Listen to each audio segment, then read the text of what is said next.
कोई भी शुभ कार्य करते हैं तो पहले दीपक का महत्व है।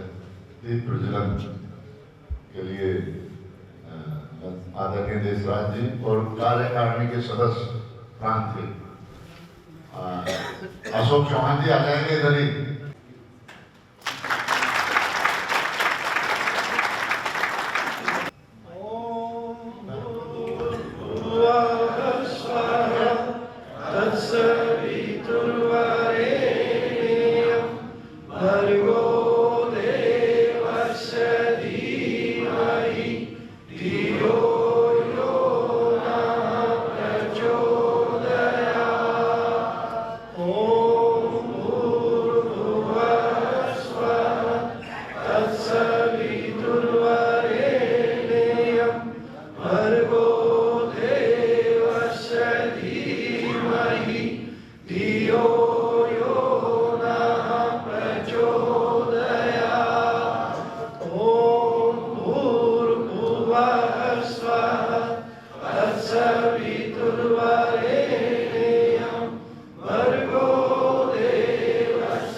मैं अब समय को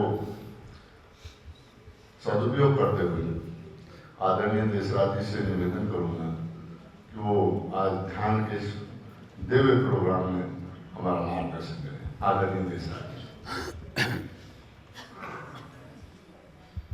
आइए मंत्रोच्चारण करते हैं। सबसे पहले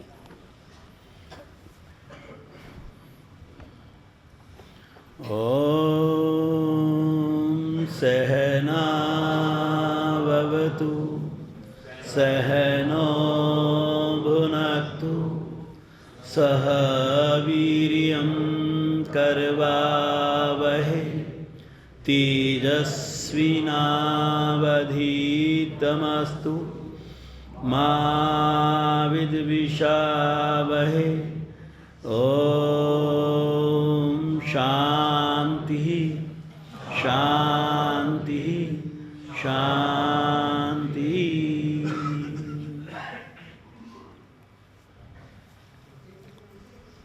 पूजनीय मातृशक्ति, आदरणीय बंधु, पवित्र प्रांगण में आयोजित 3 दिवसीय वार्षिक ध्यान शिविर में आप सबका हार्दिक अभिनंदन है। अभी साधना में विचार कर रहा था मैं सुबह कि काफ़ी साल हो गए अब इस एरिया में भी ध्यान के शिविर ये लगते हुए 9वां ध्यान शिविर बतला रहे हैं हमारे योगेश जी। साल 11 हो चुके हैं। अगर इसका आप इतिहास जानें इन ध्यान शिविरों का, जब एक ज़िला होता था शहरी ज़िला, और ये शहरी ज़िला मॉडल टाउन से स्टार्ट होकर के और दरियागंज तक आता था, काफ़ी फैला हुआ था ये। इस ज़िले का मुझे प्रधान की जिम्मेदारी दे रखी थी। कोई आज से 22-24 साल पहले की बात मैं कर रहा हूँ, 24 साल लगभग। तो उस समय मेरे निवास में बिल्कुल ऐसी बेसमेंट में ये ध्यान के शिविरों का क्रम शुरू किया गया था। उसके बाद जब दिल्ली एनसीआर की जिम्मेदारी और ऑल इंडिया की जिम्मेदारी मिली तो ये कार्यक्रम धीरे धीरे वहाँ से उठ करके और आश्रम में चला गया। और आश्रम में फिर ये मासिक ध्यान शिविर होने लगा। वहाँ पर वार्षिक होता था मेरे निवास पर, वहाँ मासिक ध्यान शिविर होने लगा। वहाँ से ये दिल्ली में जिलों के अंदर आयोजित होने लगा। अभी 3 दिन का शिविर वहीं मुखर्जी नगर में आयोजित हुआ, 3 दिन का यहाँ पर है, 2 दिन का नोएडा में है, 2 दिन का पीतमपुरा में है, 2 दिन का राजा गार्डन में है। और रोहिणी वाले अभी डेट मांग रहे हैं, उनको डेट अभी मिली नहीं है, तो हम पूरी सर्दी इसमें निकाल लेते हैं। और 2021 में जब ये कोरोना आया तो ये कार्यक्रम हाइब्रिड होने लगा, तो उस पर ऑनलाइन होने लगा। वहाँ से फिर ये हाइब्रिड सिस्टम में कन्वर्ट हो गया। अब पूरे हिंदुस्तान से साधक हर महीने मासिक ध्यान शिविर में जुड़ते हैं। जैसे कल भी एक ध्यान शिविर का आयोजन था। कितने लोग गए थे यहाँ से? काफ़ी लोग गए। तो उस ध्यान शिविर में कितने हज़ारों लोग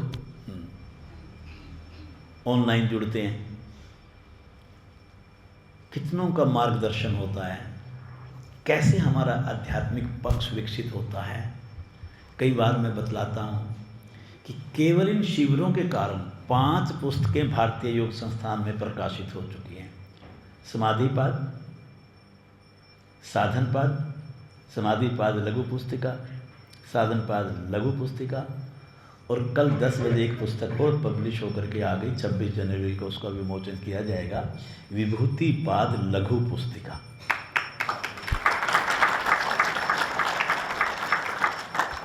यहीं से हमारे निकले जो वार्षिक हम 3 दिवसीय मौन एवं ध्यान साधना शिविर जम्मू में हर साल करते हैं। पहले उसमें 100 लोग जाते थे, फिर 150 जाने लगे, 200, 250, 300, 350, 400, 450 की कैपेसिटी है वहाँ।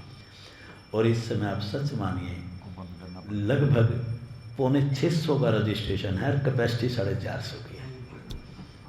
कैसे व्यवस्था होगी उस ईश्वर पे छोड़ दिया।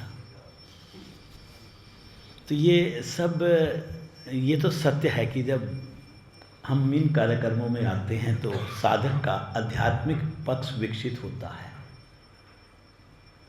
और ध्यान का जो अभ्यासी होता है, जो ध्यान का अभ्यास करता है, उसके जीवन में कोई चीज़ हो या ना हो, एक चीज़ अवश्य आ जाएगी, उसकी दिनचर्या स्वस्थ और व्यवस्थित हो जाएगी। वो एक संतुलित दिनचर्या के साथ जिएगा। उसका मन साधना में लगने लगेगा, उसका मन सेवा में लगने लगेगा, और संस्थान के लक्ष्य को भी वो बहुत अच्छे से समझने लगता है। स्वार्थी नहीं, वो परमार्थी जीवन जीने लगता है। वो केवल जीतता नहीं है, वो दूसरों को जीवन देने के लिए भी एक मार्गदर्शक का कार्य करता है। आप केंद्र में जाके सुबह जाके स्वयं 4 आसन कर लें और दूसरों को भी 2 आसन करवा दें, आपकी जेब से पैसा खर्च होता है क्या? आपकी तिजोरी से नोट कम होते हैं क्या? आपका कोई काम रुकता है क्या? बोलिए। तो ये इस जीवन का कोई मोल नहीं है। तो ये 3 दिन हम जो विशेष 3 चर्चाएं आपके साथ करेंगे, और तीनों ही चर्चाएं हमारे आध्यात्मिक पक्ष को प्रभावित करने वाली होंगी। व्यक्ति एक दिन में नहीं बदलता, समय लगता है। आप बुरे संगत में चले जाओ, धीरे धीरे आपके भीतर बुराइयां घर करने लगेंगी, और एक दिन आप पूरी तरह से बुरे व्यक्ति बन जाएंगे। आप अच्छे व्यक्तियों का संग पकड़ लो, अच्छी संगत ले लो, अच्छे विचार सुनो, अच्छे विचारों को धारण करो, अच्छे मार्ग पर चलो, तो धीरे धीरे आप केवल सात्विक व्यक्ति नहीं, आप ईश्वर का रूप बन जाएंगे। आपके अंदर वो शक्ति आ जाएगी। तो ये जो ऐसे आध्यात्मिक कार्यक्रम होते हैं, ये मेरे जीवन को बदलने वाले होते हैं। अगर हम आज जीवन की कितनी अवस्थाएं हम जीते हैं इसके ऊपर चर्चा करेंगे, लेकिन इससे पहले एक बात हमें ज़रूर अवश्य समझनी चाहिए कि हम दिन भर जो भी कार्य करते हैं, मैं भी गृहस्थी हूँ, आप भी गृहस्थी हैं, काम तो करने पड़ेंगे। अभी यहाँ आपके साथ बैठा हूँ, घर जाते ही मैडम कहेगी नहीं नहीं जाओ सब्जी लाओ, वो ये थोड़ी देखेगी ऑल इंडिया प्रेसिडेंट है भारतीय योग संस्थान, है ना। तो वो जब वो मेरा गृहस्थ जीवन है, उसको उसमें भी और इसमें एक तालमेल बनाना है। तो बोलो मुझे सब्जी लेकर के आनी पड़ेगी कि नहीं? लेके आनी पड़ेगी। पर एक बात जरूर समझ लें आप, चाहे आप घर का काम करें, चाहे परिवार का काम करें, चाहे समाज का काम करें, आप हर कार्य में बस एक भाव ले आइए कि ये मैं नहीं कर रहा हूँ, ये मेरे से बोलो उसके निमित्त बन करके आप उस कार्य को करो। और कार्य करने से पहले मन में एक विचार जरूर ले आओ, क्या? उस प्रभु का ध्यान करो और मन में एक विचार क्या लाना है कि जो कुछ भी हो रहा है ये मेरा नहीं, मेरे प्रभु का पराक्रम है। बोलिए किसका पराक्रम है? मेरे प्रभु का कार्यक्रम है। मेरे को इस कार्य को करने की शक्ति मेरे प्रभु ने दी है।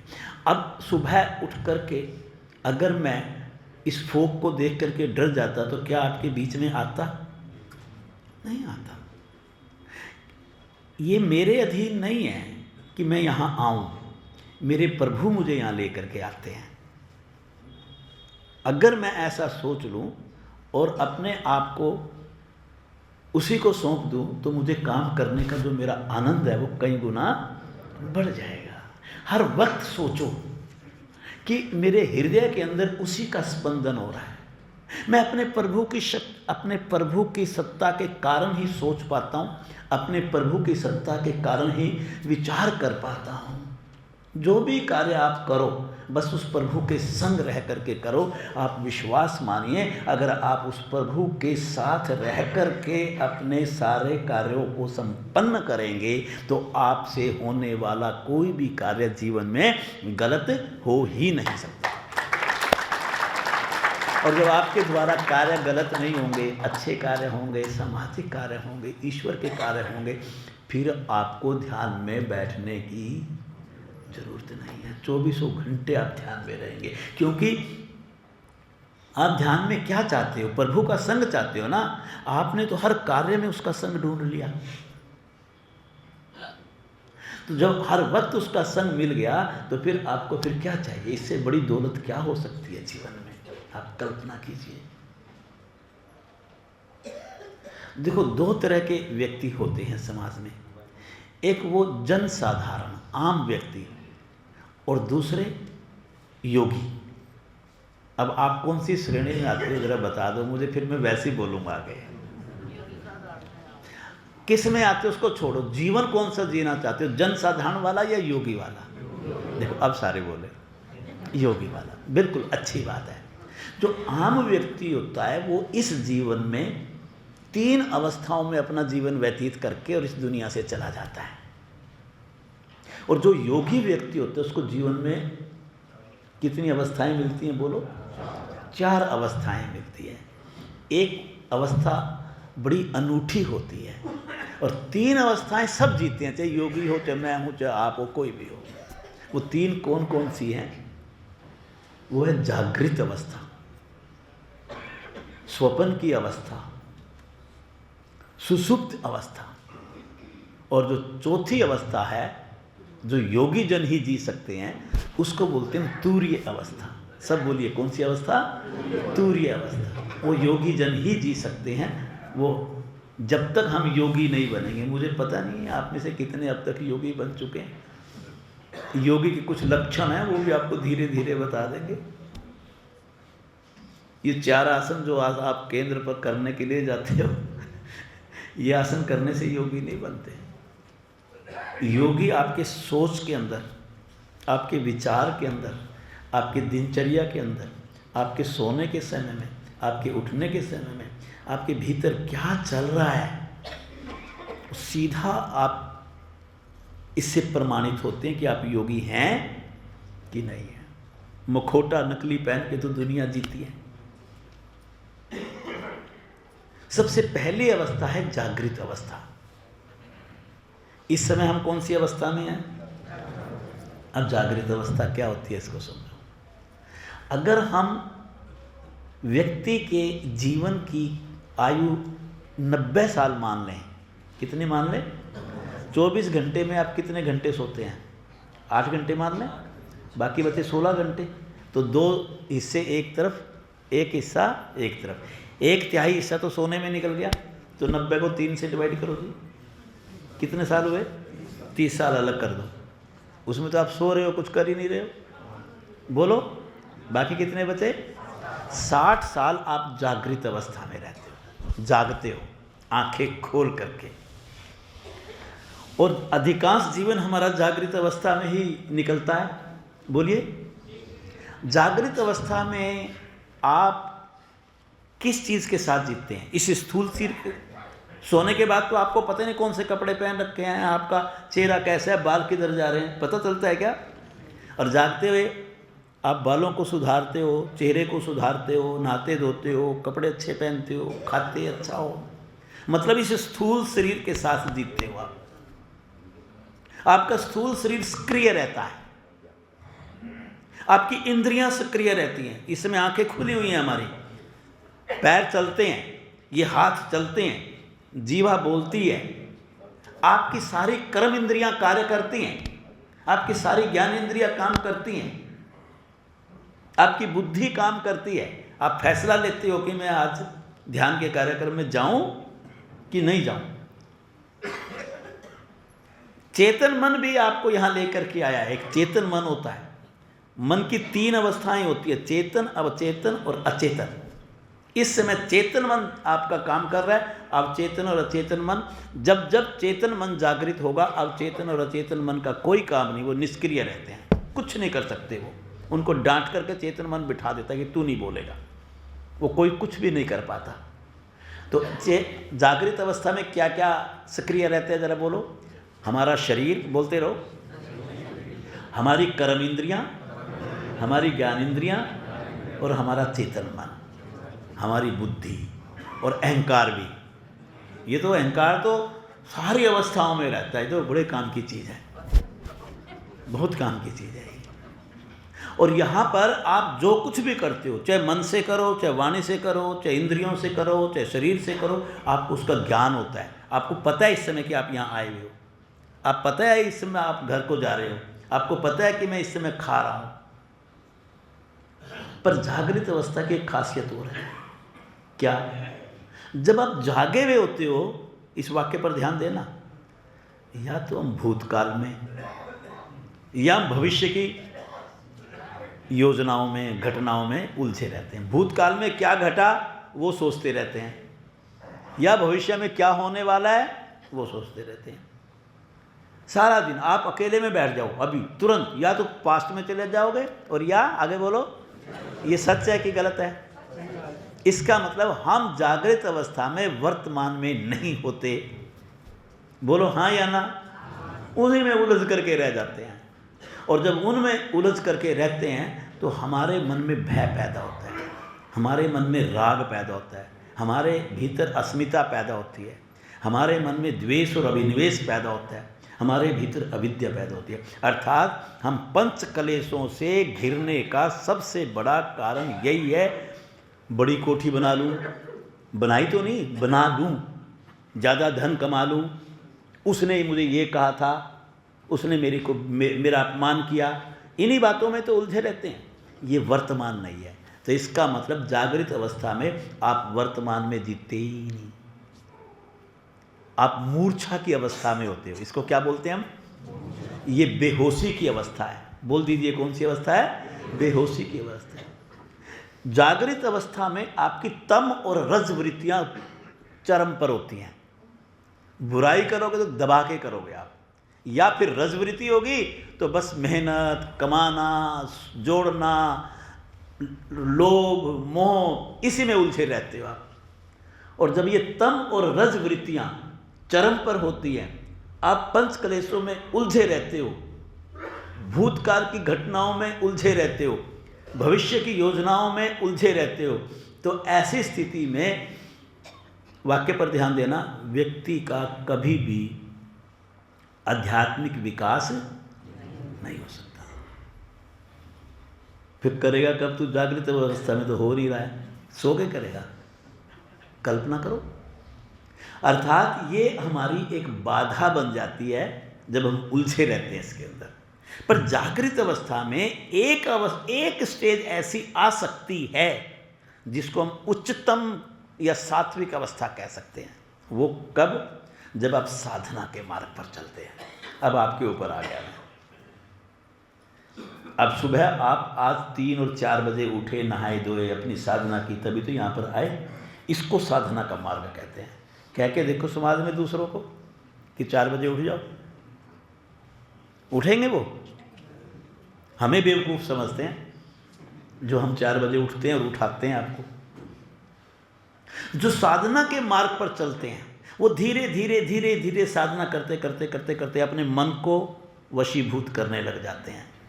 और जिस दिन उनका मन उनके वश में आ जाता है, वो भूतकाल और भविष्य से निकल करके, आगे बोल दो, मेरा वाक्य पूरा किया करो, वो वर्तमान में आ जाते हैं। वो वर्तमान में जीना सीख जाते हैं। जब साधक साधना के माध्यम से वर्तमान में जीना सीख जाता है, इसका उदाहरण भी दूंगा आपको बड़ा अच्छी तरह से समझ में आएगी चीज़। जब आपका मन आपके वशीभूत होता है, आप वर्तमान में जीते हो, तो जो वर्तमान में व्यक्ति जीता है वह उसकी जीवन की जागृत अवस्था में उच्चतम अवस्था कहलाती है, सात्विक अवस्था कहलाती है।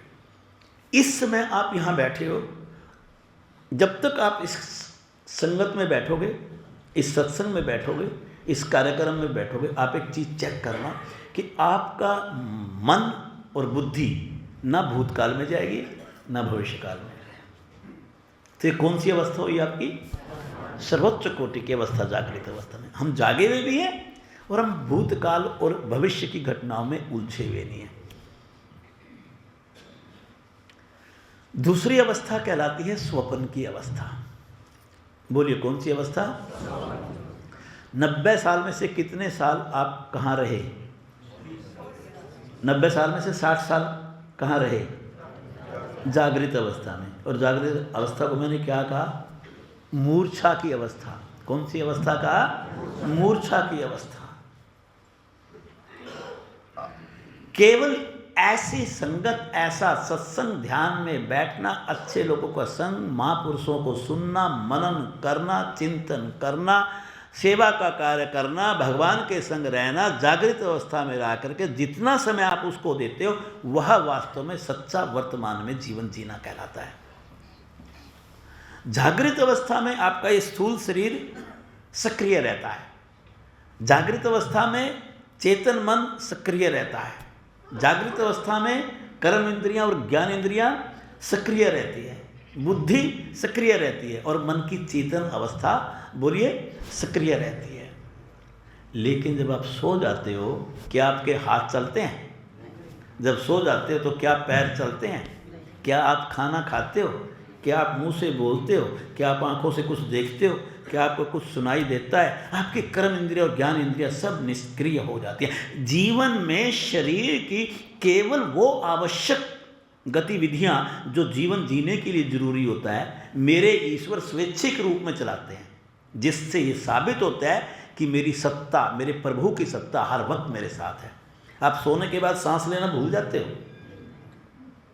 तो कौन लेता है सांस? आप ले रहे हो। ये आपके अधीन है क्या? आपके हृदय की धड़कन धड़कना बंद कर देती है क्या? तो कौन धड़काता है आपके हृदय को? आप तो सो गए, आप तो सो गए, तो कौन धड़का रहा है उसको? आप बताइए। कोई सत्ता तो है आपके पास ना। केवल आपके जीवन को चलाने के लिए जो जरूरी क्रियाएं हैं वो मेरे प्रभु चला रहे हैं। आप तो सो रहे हैं उस समय। आपकी ज्ञान इंद्रियां सो रही हैं, आपकी कर्म इंद्रियां सो रही है, आपका चेतन मन भी सो गया। अब चेतन मन आपको धन कमाने के लिए कहता है, शोरूम खोलने के लिए कहता है, बाहर खाना खिलाने के लिए लेके जाना चाहता है। जब आप सो जाते हैं क्या पॉसिबल है? चेतन मन निष्क्रिय हो गया, बुद्धि भी निष्क्रिय हो गई, बुद्धि कोई फैसला नहीं ले पा रही है। बुद्धि जब ये स्थिति आ जाती है तो कौन सामने आता है? फिर आपका जागृत होता है उस समय अवचेतन मन और अचेतन मन, वो अब खड़े हो गए। बुद्धि आपकी अब नहीं है, अब चेतन मन और अचेतन मन आपके अहंकार के साथ मिलकर के एक अपनी नई दुनिया बसाते हैं। इंसान के जीवन में कुछ ऐसी इच्छाएं, वासनाएं, कामनाएं होती हैं जो आपकी अधूरी पड़ी रहती हैं, आप पूरी नहीं कर पाते, आपके अंदर सामर्थ्य नहीं है, आपके पास धन नहीं है, आपकी वो दबी हुई इच्छाएं हैं, उसको हम दमित इच्छाएं कह सकते हैं, अपूर्ण इच्छाएं कह सकते हैं। हर इंसान के साथ होता है। एक गरीब आदमी, उसके पास एक टाइम की रोटी नहीं, झोपड़ी में रहता है, पर उसकी इच्छा है क्या? कि मैं एक बहुत बड़ा आदमी बन जाऊं, बहुत बड़ी कोठी हो, कार हो। क्या पॉसिबल है बेचारे के लिए? नहीं है। पर सपना तो देखने में पैसे नहीं लगते जी। तो अब उसकी ये दमित इच्छा कब पूरी होएगी? चेतन मन नहीं कर पा रहा है, ये शरीर नहीं कर पा रहा है, ये मन नहीं कर पा रहा है, ये बुद्धि नहीं कर पा रही है, ये इंद्रियां नहीं कर पा रही हैं, तो अवचेतन मन कर देता है। अवचेतन मन कैसे करता है? जैसे वो नींद में जाएगा, उसका वो विचार एक सेठ बनने वाला, कोठी बनाने वाला, महंगी गाड़ी खरीदने वाला, तुरंत अवचेतन मन में इतनी ताकत है। चेतन मन को अगर कोठी बनानी हो, चेतन मन जो जागृत अवस्था में काम करता है, उसको अगर कोठी बनानी हो तो वो अपनी बुद्धि को कहेगा, बुद्धि इंद्रियों को कहेंगी, इंद्रियां भाग दौड़ करेंगी, वो ज़्यादा पैसा कमाएंगी, बेईमानी करेंगी, लूटेंगी, लेकिन पैसा कहीं ना कहीं से लाएंगे, ला करके सारे संसाधन जुटाएंगे, तब कोठी खड़ी होगी। लेकिन अवचेतन मन की ताकत तो बहुत ज़्यादा है, वो बिना साधनों के कोठी बना देता है। स्वप्न में वो क्या करता है? उसने देखा कि उसने 5 रुपये उसके पास थे, उसने 5 रुपये की एक लॉटरी खरीद ली। क्या खरीद ली? और लॉटरी थी 5 करोड़ रुपए की, और लॉटरी लग गई। और कितने पैसे मिल गए? अब उसने 5 करोड़ में से 2 करोड़ 3 करोड़ लगा करके कोई बिजनेस शुरू कर दिया। फैक्ट्री कामयाब हो गई, एक फैक्ट्री लगाई, 2 लगाई, 3 लगाई, 4 लगाई, 10 फैक्ट्रियाँ हो गई, 1000 वर्कर काम करते हैं, मर्सिडीज गाड़ियाँ आ गई, नौकर चाकर हो गए, और 1000 गज में बहुत बड़ी महल टाइप बना लिया।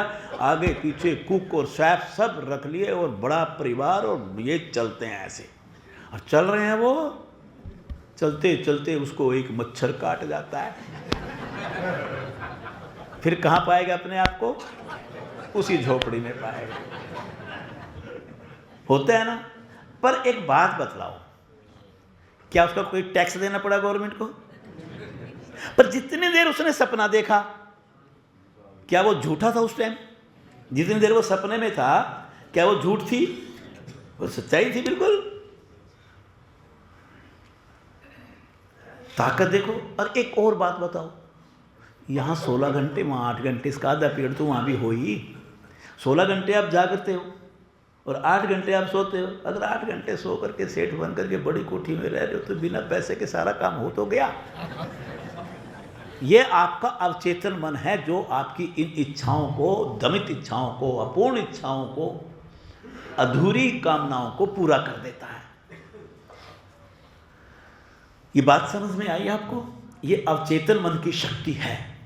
लेकिन एक चीज मैं आपको और थोड़ी सी बतला दूं, अवचेतन मन कई बार ज्यादा अच्छी और सच्चाई को सामने लाता है, चेतन मन नहीं लाता। आपके सही व्यक्तित्व को अवचेतन मन दर्शाता है। कई बार ऐसी घटनाएं होती हैं, जागते हुए जो होती हैं वो नकली हैं, और सोते हुए जो होती हैं वो, एक उदाहरण दूंगा आपको समझ में आएगा। जब हम जागते हैं तो कई बार नकली जिंदगी जीते हैं, समाज में दिखावे की जिंदगी जीते हैं। जैसे एक व्यभिचारी, शब्दों पे ध्यान देना, एक व्यभिचारी समाज में अपने आप को ब्रह्मचारी का झूठा चोला पहन के घूमता है, शो क्या करता है कि मैं ब्रह्मचारी हूं, और अंदर से क्या है, व्यभिचारी। कोई नकली सेवा करके अपने आप को परमार्थी दिखाता है, लेकिन उस परमार्थ में उसका स्वार्थ छिपा हुआ है। तो परमार्थी है कि स्वार्थी है? दिखा क्या रहा है अपने आप को?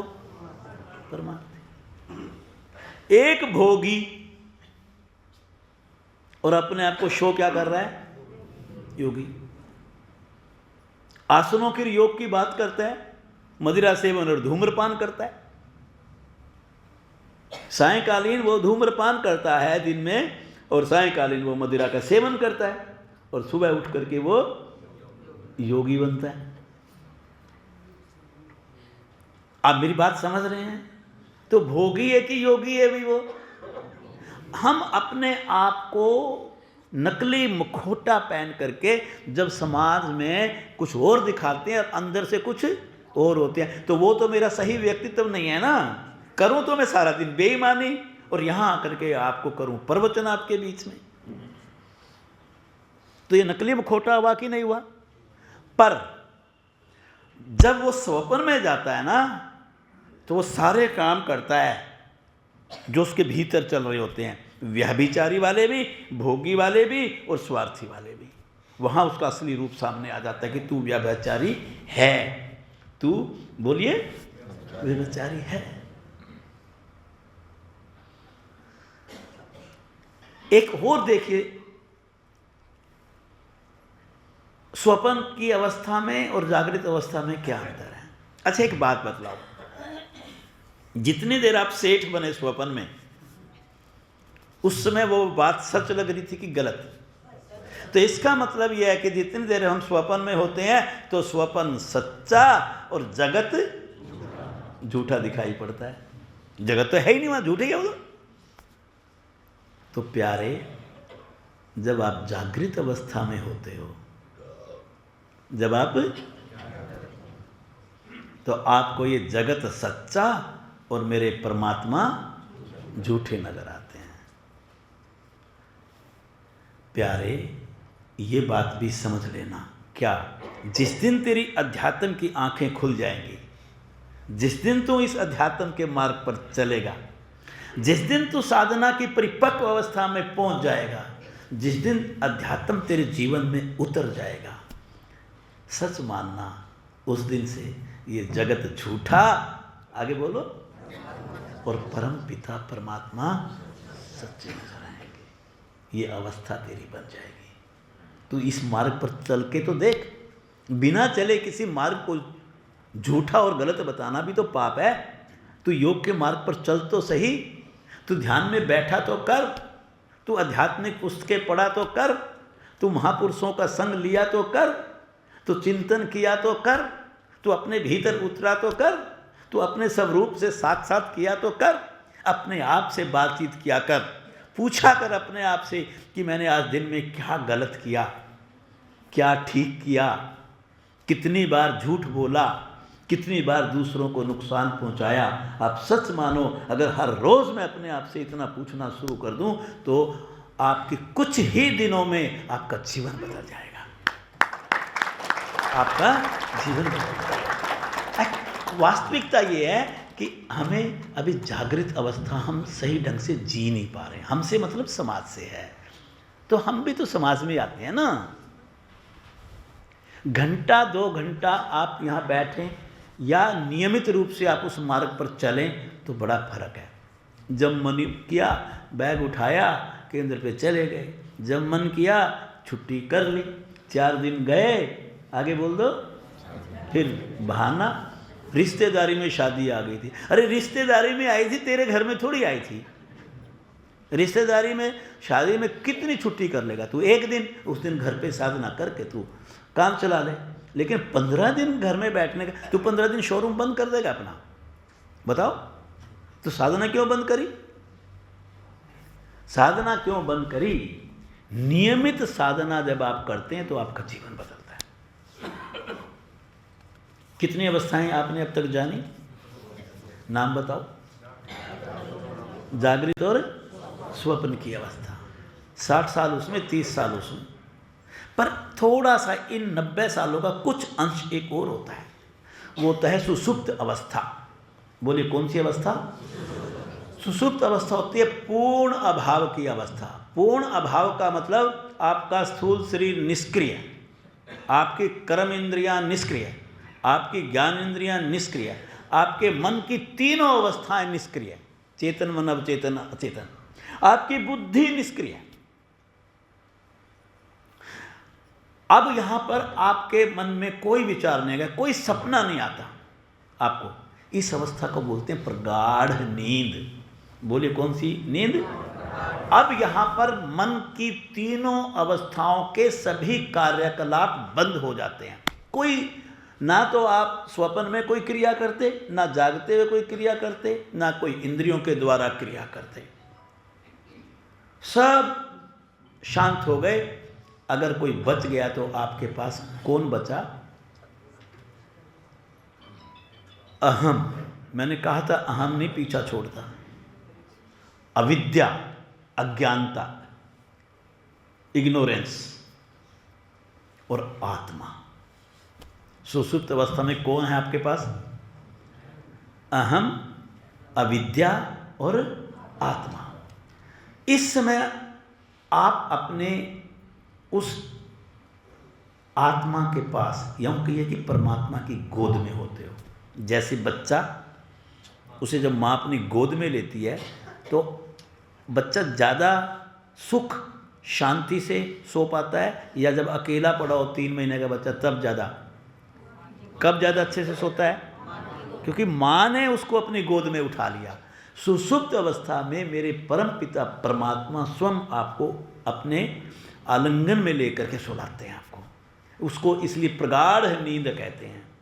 योग में इसको अचेतन ध्यान कहा है। आपको पता नहीं है लेकिन आप हो ध्यान में, अचेतन ध्यान। ये यहां केवल कारण शरीर आपके पास है। आपका स्थूल और सूक्ष्म दोनों ही शरीर आपके निष्क्रिय हो गए। आपको पता ही नहीं कि मैं सो रहा हूं कि नहीं सो रहा हूं। यहां आपको सुख की अनुभूति होती है, लेकिन उस समय आपको पता नहीं है मुझे सुख की अनुभूति हो रही है।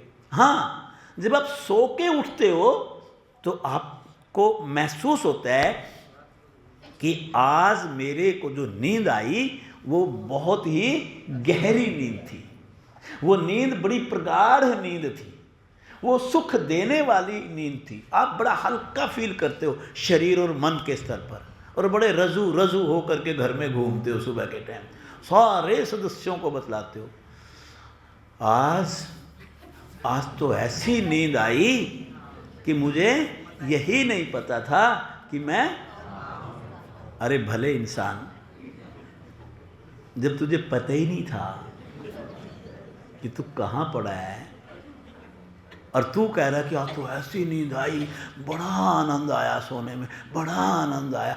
तू आनंद में कहाँ था? तू तो सो रहा था उस टाइम जब तू कह रहा है वो मुझे पता ही नहीं। पर उससे एक बात तो पक्का है कि जब तू सो रहा था तो कोई ना कोई तो, इस वाक्य पर चिंतन करना, जब तू सो रहा था बोलो कोई तो जाग रहा था। जो जाग रहा था वो तुझे बतला रहा है कि तू सो रहा था, वो तुझे बतला रहा है कि तू प्रगाढ़ नींद में था, वो तुझे बतला रहा है कि तुझे उस समय कोई होश नहीं था, वो तुम्हें बतला रहा है कि ये नींद तेरे को आनंद दिलाने वाली नींद है। इस बात से साबित होता है कि उस समय तू अपने प्रभु की गोद में सोया,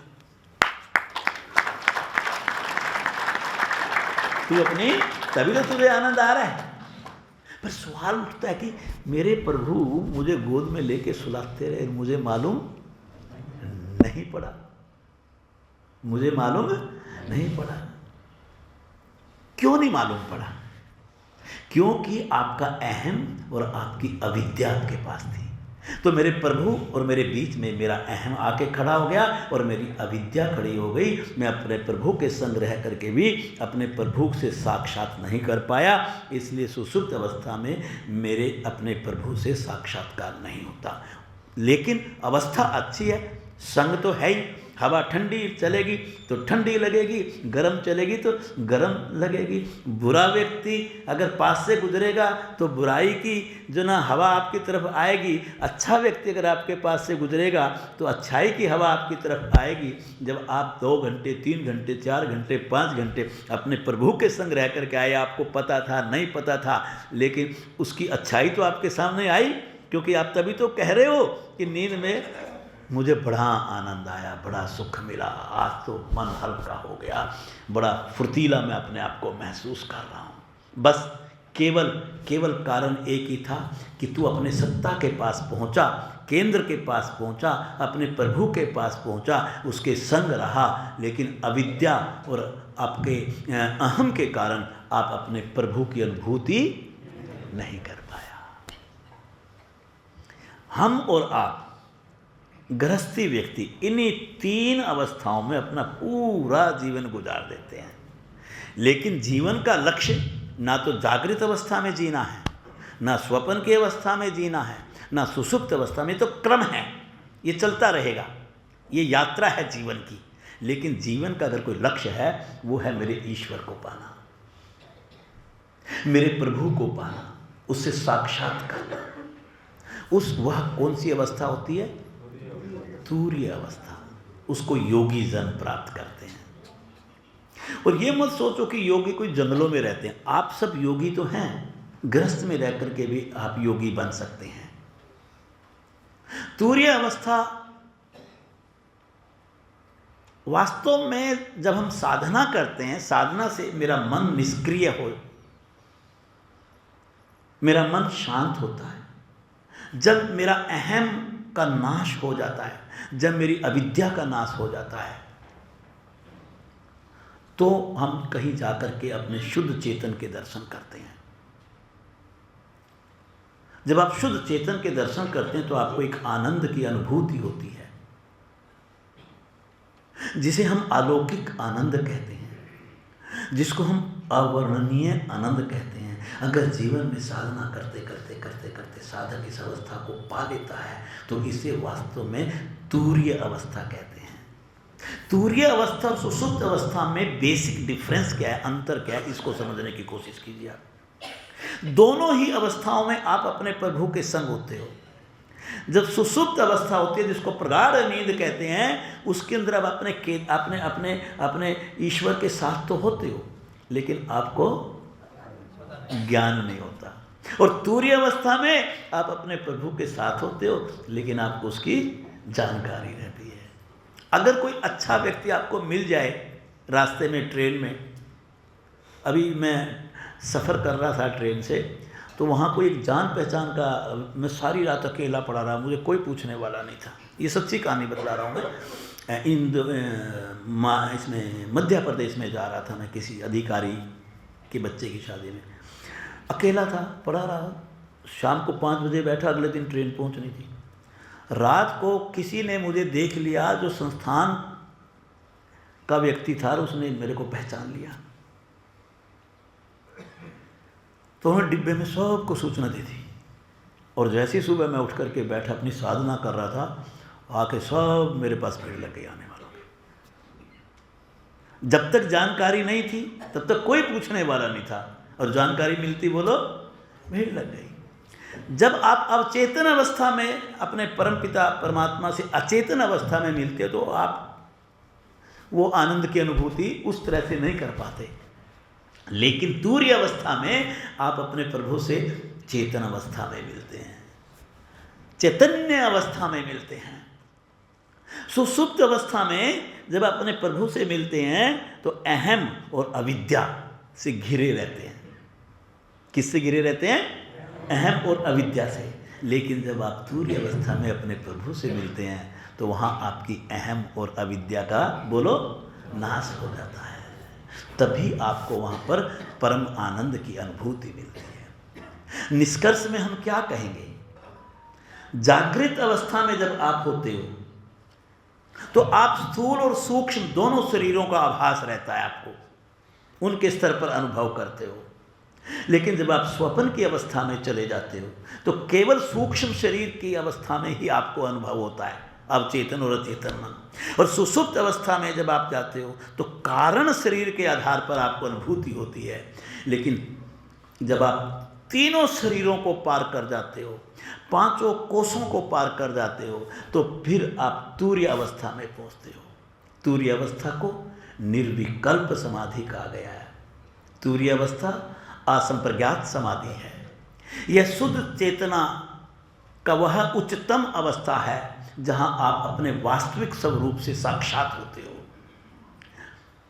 एक सूत्र आता है समाधिपाद में, तदा दृष्टु सब रूपे अवस्थानम। जब आपका अंतःकरण शुद्ध हो जाता है तो उस समय आप अपने परम पिता परमात्मा से, आगे बोलो, साक्षात होते हो। आपका चित्त अपने स्वरूप में अवस्थित हो जाता है। एक बात हमेशा ध्यान में रखनी चाहिए, ध्यान के अभ्यासी को, योग के साधक को, जो इस मार्ग पर चलता है, क्या कि प्रभु सबसे प्रेम करते हैं। दोबारा बोल रहा हूं, आप याद रखना कि प्रभु सबसे प्रेम। और ध्यान की अवस्था वह होती है जिसमें आप इस प्रभु के प्रेम से ओतप्रोत हो जाते हो। और ये ध्यान में बैठ कर के ही साधक को समझ में आने लगता है, क्या कि इस दुनिया का कोई भी आनंद, कोई भी शक्ति, कोई भी पद, कोई भी सिद्धि, कोई भी सुख, कोई भी उपलब्धि, जीवन में कितनी भी बड़ी उपलब्धि हो जाए, उससे मिलने वाले आनंद का मुकाबला ध्यान में मिलने वाले आनंद के साथ नहीं हो सकता। जो आनंद ध्यान में मिलता है वो कहीं और किसी, बोलो, जगह पर नहीं मिल सकता। और जीवन में वह समय या क्षण जो आप साधना और सत्संग में बिताते हो, सुबह आप साधना करते हो, ये भी साधना ही है हमारी। जो समय और क्षण आप अपनी साधना और सत्संग में गुजारते हो, उससे अच्छा समय कोई नहीं हो सकता। साधना और सत्संग में जब आप होते हैं उस समय आपके ऊपर भगवान की, प्रभु की कृपा को अपने हृदय में धारण करने की शक्ति पैदा होती है। जितनी देर आप उस ईश्वर का ध्यान करते हो, उसकी साधना करते हो, उसका कार्य करते हो, तो आपके भीतर अपने प्रभु की कृपा को धारण करने की, पहले आप श्रेष्ठ बनते हो, फिर आप श्रेष्ठतर बनते हो, फिर आप श्रेष्ठतम बन जाते हो, फिर आपसे ऊपर कुछ नहीं। और ये केवल साधना और सत्संग से ही संभव है। ये कभी शक नहीं करना चाहिए प्रभु के ऊपर कि प्रभु इनका भला चाहते हैं और मेरा बुरा चाहते हैं। ऐसा हो सकता है क्या? प्रभु इस काम के लिए हैं क्या? ऐसा कभी मत सोचो कि प्रभु इनके ऊपर विशेष कृपा बरसा रहे हैं और मेरे ऊपर कृपा। हम बड़ी जल्दी कोई भी गलत काम होता है कसूर उसी का निकालने लग जाते हैं। भगवान को मंजूर था, गलत काम भगवान को मंजूर था और अच्छा काम मैंने किया। प्रभु की कृपा हम सब पर 24 घंटे हर वक्त हर क्षण बरसती है। प्रभु की कृपा बोलो, हर वक्त हर क्षण। बस एक बात याद रखा करो, क्या कि इस कृपा को आप ग्रहण कैसे करें, धारण कैसे करें। इसको आपके पास धारण करने का एक ही पात्र है, वो है आपका हृदय। बोलो क्या है? और जैसे जैसे बर्तन होता है, हृदय को आप बर्तन मान लो, पात्र मान लो। जिसका हृदय साफ है, ध्यान देना, जिसका हृदय साफ सुथरा है, जिसका हृदय मलिन नहीं है, जिसका हृदय निर्मल है, जिसका हृदय रूपी पात्र सीधा है, जिसके हृदय रूपी पात्र का ढक्कन खुला हुआ है, तभी तो माल अंदर जाएगा। आप समझ रहे हो मेरी बात? मटके को ढक कर के नलके के नीचे रख दो, भरेगा थोड़ी। ये शर्तें हैं मेरी। क्या? जब एक साधक अपने हृदय रूपी पात्र को साधना के द्वारा साफ सुथरा रखता है, सीधा रखता है, खुला रखता है, तो यकीन मानो मेरे प्रभु की कृपा दिन रात बरसती है और उसका हृदय रूपी पात्र लबालब कृपा से उठा रहा है। लेकिन जब हम गलत मार्ग पर चलते हैं, साधना के मार्ग पर नहीं चलते, झूठ, बेईमानी, छल, कपट, निकृष्ट कार्य करते हैं, दूसरों का बुरा चाहते हैं, प्रमादी होते हैं, आलसी होते हैं, ब्रह्म मुहूर्त में नहीं उठते, योग नहीं करते, उनका पात्र मलिन हो जाता है। खाना खाया, प्लेट बिना साफ किए रख दी, गंदी प्लेट है, उसमें खाना नहीं खाया जा सकता। बुरा काम किया, गलतियां सबसे होती हैं, तो प्यारे इस हृदय को मलिन मत बनने दो। जब आप इसको धीरे धीरे धीरे धीरे साधना के माध्यम से, सेवा के माध्यम से, दूसरों का भला करने के माध्यम से, योगाभ्यास से, आत्मचिंतन से, ध्यान में बैठने से, अच्छा संग पकड़ने से जब आप अपने अंतःकरण को पवित्र कर लोगे तो आपका हृदय रूपी पात्र, बोल दो, निर्मल और कोई मार्ग नहीं है, और कोई बोलो मार्ग नहीं है। करोगे तो मार्ग मिलेगा, नहीं करोगे तो मार्ग नहीं मिलेगा। एक दृष्टांत सुना दूं। दो बहुत अच्छे साधक थे, हर रोज ध्यान में बैठते थे, ध्यान नहीं लगता था, बड़े परेशान हो गए, लगाना चाहते थे। उनकी जीवन में एक ही इच्छा थी, बोलो क्या? करते कुछ नहीं थे, बस ध्यान में बैठते थे कि हम भगवान के दर्शन कर लें। पर भगवान के दर्शन सारी कोशिशों के बाद उनके बोलो नहीं हुए। एक दिन वो एक महर्षि रमण जी के आश्रम में गए और उनके चरण छुए। महर्षि रमण ने उनको आशीर्वाद दिया और पूछा, वत्स बोलो कैसे आना हुआ? कहते, गुरुजी एक सवाल है हमारा, एक प्रश्न है। कहते, पूछो।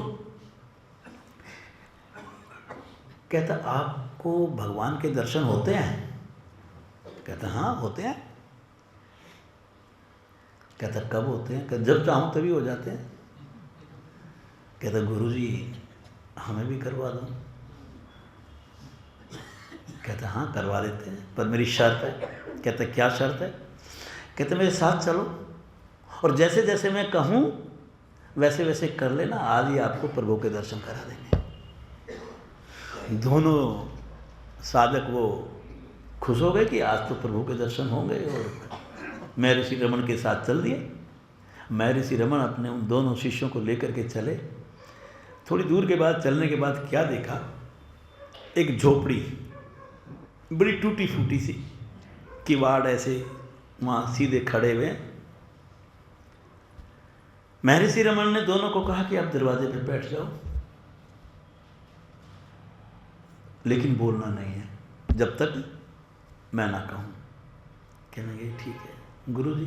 भगवान के दर्शन करने थे उनको, तो किवाड़ हटाए, क्या देखा, एक कोढ़ी बुजुर्ग कुटिया में चटाई के ऊपर लेटा हुआ, हिल डुल नहीं पा रहा था। महर्षि रमण ने कुटिया की साफ सफाई और व्यवस्था ठीक करी, मटका धोया, पानी का भरा, और फिर उसके बाद उस बुजुर्ग वृद्ध व्यक्ति जो बीमार था, कान के अंदर भगवान का नाम और मंत्र जाप किया। आंखें खुली वृद्ध की, उसको अच्छा लगा, उनको सहारा दिया, उनको बिठाया, उनके शरीर पे जो घाव थे उनको साफ किया, साफ करके मरहम पट्टी की, और मरहम पट्टी करके देखा कि अब चेहरे पे थोड़ा सा खुशहाली आई। वृद्ध व्यक्ति, बीमार व्यक्ति था। कहा कि उनको कि आइए अब हम कुछ देर ध्यान का अभ्यास करते हैं। तो वृद्ध व्यक्ति और महर्षि रमण दोनों ने क्या किया, ध्यान किया। ध्यान करने के बाद महर्षि ने वृद्ध से पूछा, आंखें खुली जब, कि आपको प्रभु के दर्शन हुए? तो वृद्ध व्यक्ति को बड़ा अच्छा लगा। उन्होंने कहा, हाँ गुरुजी मुझे दर्शन हुए। कहते आपके प्रभु कैसे थे? तो वृद्ध व्यक्ति बोला, आंखों में पानी लाकर आप जैसे थे, आप जैसे थे। अब महर्षि वृद्ध व्यक्ति के मन में आई, इन्होंने तो पूछ लिया, मैं भी पूछूं कि गुरुजी को भी भगवान के दर्शन हुए क्या? तो उन्होंने उनसे पूछा, गुरुजी आपको भगवान के दर्शन हुए? तो गुरुजी की आंखों में भी पानी आ गया और उन्होंने आंखों में पानी ला करके उस वृद्ध व्यक्ति के लिपट गए वो, और लिपट के बोले कि हाँ मुझे दर्शन हुए। कहता आपके प्रभु कैसे थे? महर्षि बोले कि आप जैसे थे। उन्होंने प्रभु को उस वृद्ध व्यक्ति के रूप में देखा जिनकी सेवा की थी। और जब दोनों की आंखें आंसू से भर रही थी तो उस समय महर्षि रमन ने गर्दन घुमाई और वो बैठे हुए ये पहले ये सोचते रहे, बस अब प्रभु प्रकट होंगे, प्रभु प्रकट होंगे, प्रभु प्रकट होंगे। लेकिन जब अंतिम ये दृश्य देखा कि दोनों की आंखों में पानी और दोनों एक दूसरे को प्रभु के रूप में देख रहे हैं, तो उस समय उन्होंने पूछा, महर्षि रमन ने उन दोनों से कि आपको प्रभु के दर्शन हुए? तो उस समय वो दोनों बोले कि हाँ गुरुजी, हमें भी प्रभु के दर्शन हुए। कहते आपके गुरुजी, आपके प्रभु कैसे थे? कहते हमारे प्रभु आप दोनों जैसे थे। हमारे प्रभु आप दोनों जैसे थे। और गुरुजी हमें ये भी पता चल गया कि ध्यान में बैठ करके प्रभु नहीं मिलते, प्रभु का काम करने से मिलते हैं। उसका जब हम काम करते हैं तो प्रभु अपने भक्त को प्रभु को बुलाने की जरूरत नहीं होती। प्रभु अपने भक्त से मिलने के लिए स्वयं आते हैं, स्वयं आते हैं। तो जब हमारा भाव ऐसा हो जाता है कि हम हर व्यक्ति को प्रभु के रूप में देखते हैं और उनकी सेवा करते हैं, तो वह सेवा मेरे हृदय रूपी पात्र को इतना निर्मल, शुद्ध और पवित्र बना देता है, अंतःकरण को शुद्ध कर देता है। तो प्रभु कहीं बाहर नहीं है, वो मेरे हृदय में वास करते हैं। केवल उसको अनुभव करना है। उसको अनुभव करने के लिए मुझे अंतःकरण को शुद्ध और पवित्र करना होगा, अपने भीतर उतरना होगा। फिर जब आप भीतर उतरेंगे तो प्रभु साक्षात आपको वहाँ अपने दर्शन देंगे। आइए इस भाव से आज हम कुछ देर अपने प्रभु के दर्शन करने हेतु इस हृदय पर जमा मलिन वृत्तियों का, संस्कारों का तिरोहन करेंगे और अपने प्रभु के साक्षात दर्शन करेंगे। एक बार खड़े होकर के 3-4 बार ताड़ासन कर लो। कोई किसी से बात नहीं करेगा, बस इस बात का ध्यान रखना। अगर लाइटें थोड़ी सी, कुछ एक लाइट मंच की जरूर चलते रहने देना। आंखें बंद कीजिए। किसी भी साधक की आंखें खुली नहीं होंगी। बड़े शांत भाव से, अब हिलना डुलना नहीं है। ये अंदर की यात्रा है। वास्तव में जब मेरे विचार शांत होते हैं और ब्रह्म मुहूर्त होता है, चारों ओर सात्विकता की प्रधानता होती है, तो उस समय भीतर जाना सहज हो जाता है। मन में एक विचार लाइए कि मैं अपने प्रभु से मिलने जा रहा हूं और मैं सच्चे मन से अपने प्रभु को आज पुकारूंगा। मेरे प्रभु साक्षात मुझे अपना दर्शन देंगे। दृढ़ विश्वास अपने भीतर जगा लीजिए। अपने शरीर को बिल्कुल शिथिल कर दीजिए, पांव के अंगूठे से सर की चोटी तक, जैसे शवासन में करते हैं हम।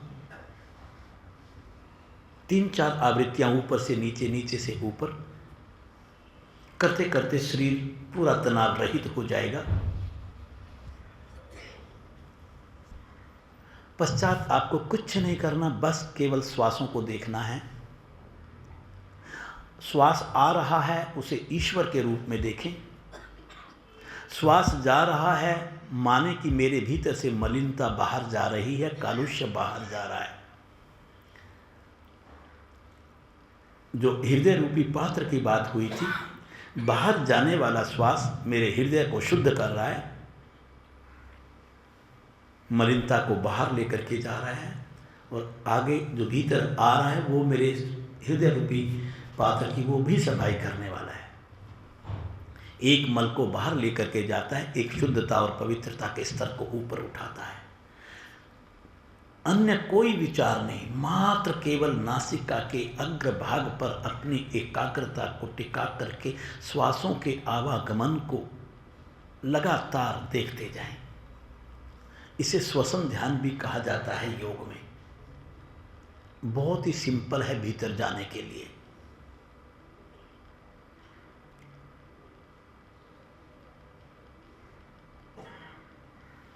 जैसे हम अपने बच्चों का नाम रखते हैं ताकि समाज में उसको बुलाना पुकारना आसान हो जाए, वैसे मेरे प्रभु का भी नाम है, और योग में हम अपने प्रभु को ओम के नाम से पुकारते हैं।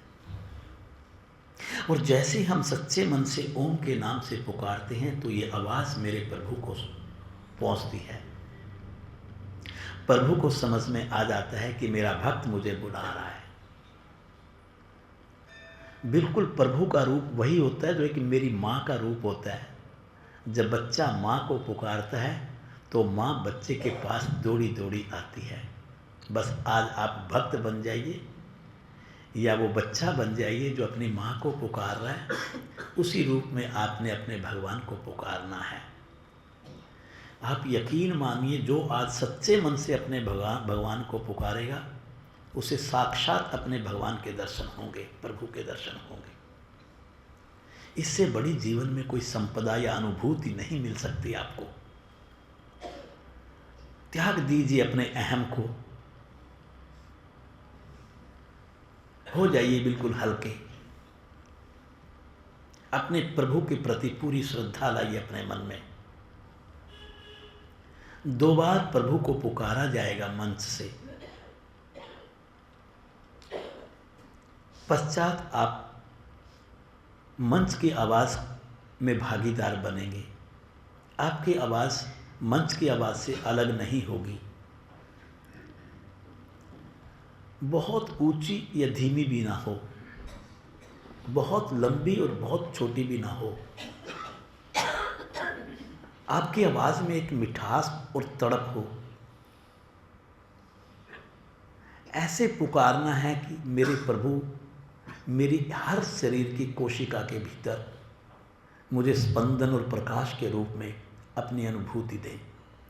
2 बार आप सुनेंगे, तीसरी बार से आप उसका हिस्सा बनेंगे।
शाम।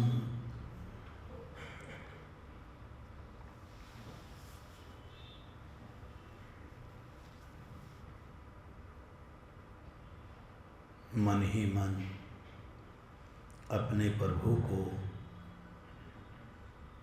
उसके वाचक नाम से पुकारते जाएं। पुकार में एक रुधन हो, अंतरंगता हो, श्रद्धा हो, निष्ठा हो, समर्पण हो।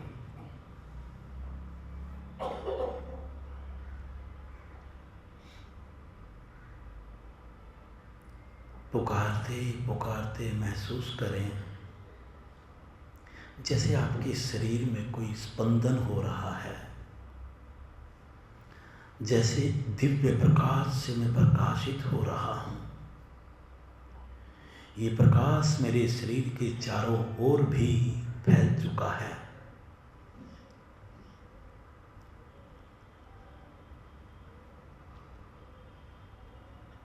आप अपने प्रभु के साथ हैं, साक्षात आप प्रभु के दर्शन कर रहे हैं। प्रभु आपको आशीर्वाद देने के लिए आए हुए हैं। सच्चे मन से अपने प्रभु का आशीर्वाद प्राप्त करें। कहें अपने प्रभु को, प्रभु मैं धन्य हो गया आपको पाकर। कहिए अपने प्रभु को कि प्रभु आप कितने भोले हैं, मैंने पुकारा आप चले आए।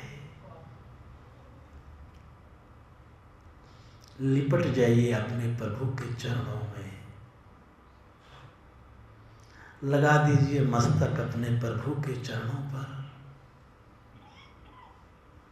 लूट लीजिए इस आनंद को, लगा लीजिए इस आनंद के सागर में डुबकियां। ये मौका बस ब्रह्म मुहूर्त में अपने प्रभु के संग ही आता है।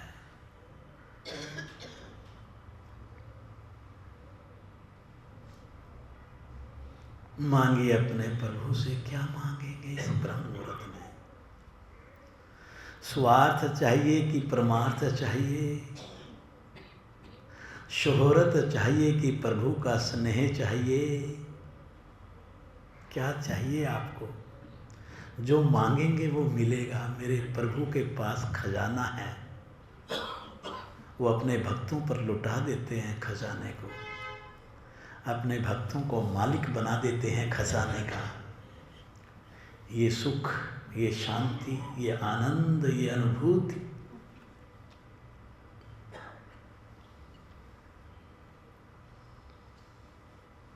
बस प्रभु सब पर कृपा बरसाना।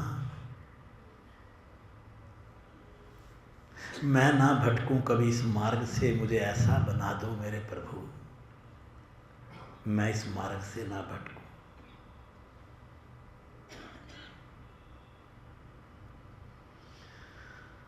धन्यवाद कीजिए अपने प्रभु का। प्रभु तेरा लाख लाख शुक्रिया, तूने अपने बच्चे को गोद में उठाकर आशीर्वाद दिया।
कहिए अपने आप से मेरे भाग्य खुल गए मन ही मन।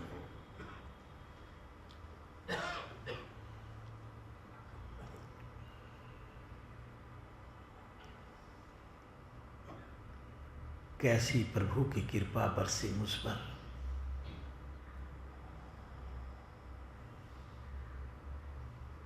मनोभाव से अपने प्रभु का आभार प्रकट करें। बहुत धीमी आवाज में ओम की ध्वनि और शांति पाठ होगा। शांति पाठ के बाद हथेलियां कोई नहीं मलेगा।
बहुत ही विनम्रता से दोनों हाथों की उंगलियों से आंख की पलकों